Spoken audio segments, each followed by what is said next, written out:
எந்த மனிதனையும் முருகன் விபரீதமாக தேர்ந்தெடுக்க மாட்டார். தெய்வ அருள் யார் மீது விழுகிறதோ அவரின் வாழ்க்கையின் ஒரு கட்டத்தில் ஒரு தெய்வீக மாற்றம் நடக்க ஆரம்பிக்கும். அந்த மாற்றத்திற்கு பின்னாலே பல காரணங்கள் இருக்கும். இன்று முருகன் உன்னை தேர்ந்தெடுத்ததற்கான முக்கிய 10 டிவைன் காரணங்களை நீங்கள் அறிந்து கொள்ளப் போகிறீர்கள். உன் மனம் இயற்கையாக நல்லதை விரும்புகிறது.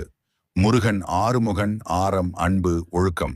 நீ ஒருவர் கஷ்டப்படுவதை பார்த்தால் மனம் வலிக்கிறது என்று நினைக்கிறாய்.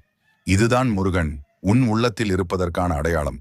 நீ பிறருக்கு உதவ விரும்புகிறாய், சமயம் இல்லாமல் கூட பிடித்த அளவு கூட உதவ முயல்வாய். அந்த தர்ம மனம் முருகன் அருளின் தன்மை. உன் மனம் தூய்மையாக இருக்கிறது. நீ யாருக்கும் தீமை நினைப்பதில்லை. உள்ளத்தில் தூய்மை உள்ளது. இந்த தூய்மையே முருகன் அருளை இழுக்கும் காந்தம். துன்பத்தை அமைதியாக தாங்குகிறாய். பிரச்சனைகள் வந்தாலும் உள்ளத்தில் நம்பிக்கை விடுவதில்லை.